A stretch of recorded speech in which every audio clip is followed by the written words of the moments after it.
बिहार में एनडीए की सरकार खत्म हो चुकी है। बीजेपी और जेडीयू अलग अलग हो चुकी है। बीजेपी के सांसद इस वक्त हमारे साथ अजय निशा साहब हैं।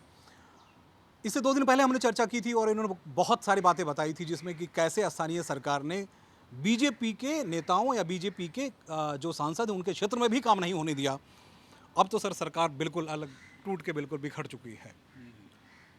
इससे खुश हैं आप लोग या नाराज हैं? क्या आपको लगता है कि कैसे? देखिए, बिहार भाजपा और भारतीय जनता पार्टी जी।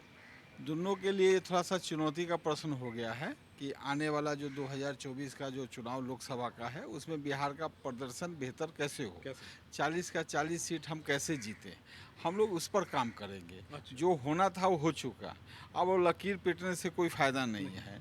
अब हम लोग के साथ चुनौती है कि बिहार के जनता के सामने में हम लोग जाएं, अपनी जो उनकी जो भावना थी, क्योंकि उनका जो जनमत था वो एनडीए का था, एनडीए उसमें भारतीय जनता पार्टी का भी वोट था, जदयू का भी वोट था। बिल्कुल। सबको धोखा दे के चलेगा आरजेडी के साथ।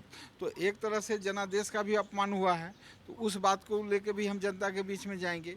प्लस 2024 का जो लोकसभा चुनाव है, जिसको माननीय नरेंद्र भाई मोदी जी के नेतृत्व में हमको लड़ना है, तो उस बात को भी लेके हम जाएंगे। बिल्कुल। ऐसे भारतीय जनता पार्टी आप जैसा जानते हैं कि हम लोग 365 दिन काम करते हैं, बिल्कुल। बूथ स्तर तक काम करते हैं, गांव लेवल में काम करते हैं। भारतीय जनता पार्टी के कार्यकर्ता हमेशा सक्रिय रहते हैं। बिल्कुल। हम लोग 243 विधानसभा में 40 लोकसभा बिहार के में काम करते हैं।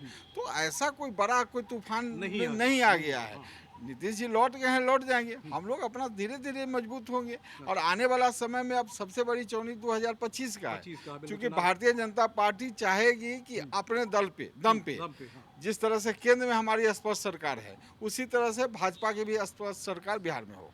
सर वहाँ राजनीतिक गणित कहते हैं कि जातीय समीकरण की वजह से ये कहीं न कहीं मजबूरी थे, लेकिन अब वो मजबूरी तो खत्म हो रही है। देखिए, अब लोग होशियार हो रहे हैं अच्छा। और जानते हैं कि कौन नेता हमको बेवकूफ़ बना रहा है, कौन जनता विकास करेगा, कौन पार्टी विकास करेगी। हाँ। तो जनता पूरा ऊपर नीचे सोच के वोट देती है। जैसे हम ही लोकसभा का चुनाव लड़े, हाँ। तो सारा जाति पाति टूट चुका था। हाँ, बिल्कुल। तो जनता जिधर चाहेगी, जनादेश उधर ही जाएगा।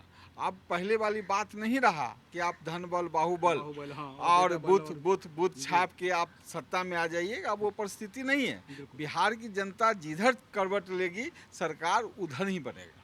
सर उस दिन हम लोग चर्चा कर रहे थे तो आपने कई बातों पे चर्चा की कि कैसे उनकी उदासीनता यानी मुख्यमंत्री की उदासीनता जो है वो सबसे बड़ा कारण रहा कि बिहार का विकास नहीं हो पाया शिक्षा क्षेत्र और तमाम सारे क्षेत्रों में। वो कहीं न कहीं आप लोगों के ज़हन में भी तो था सवाल।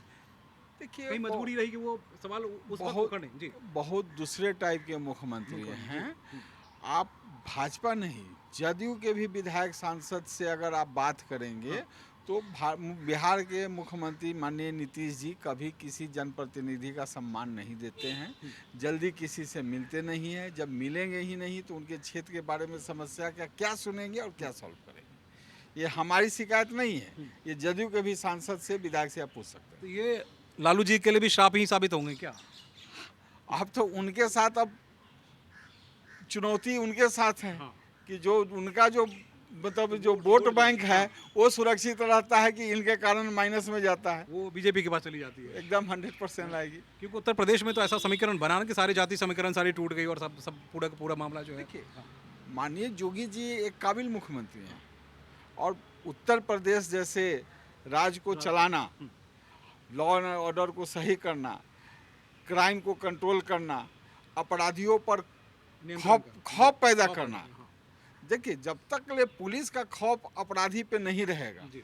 तब तक आपका जो वहाँ कानून व्यवस्था है वो सही नहीं रहेगा। अब बिहार पुलिस की तो ये हाल है कि इनके नेतृत्व में जहाँ जाती है वहीं पीट के वापस आ वही जाती पीट के है। वापस आ जाती है। देखिए 15 साल सत्ता में रहे, सत्ता की लेकिन उन मजबूरी और बहुत सारी ज़रूरत की बातें इन्होंने कही कि जो विकास होना चाहिए। नेता जो उनके दल के थे उनकी बात नहीं उन्होंने नहीं सुनी। बीजेपी के जो सांसद थे वो परेशान रहते रहे।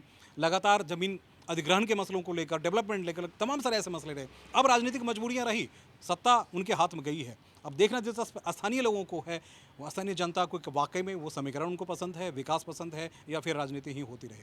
इस समय दिल्ली से मैं राहुल सिंह, कैमरामैन राहुल सिंह के साथ मैं सुमन कुमार, टीवी 9 भारतवर्ष के लिए।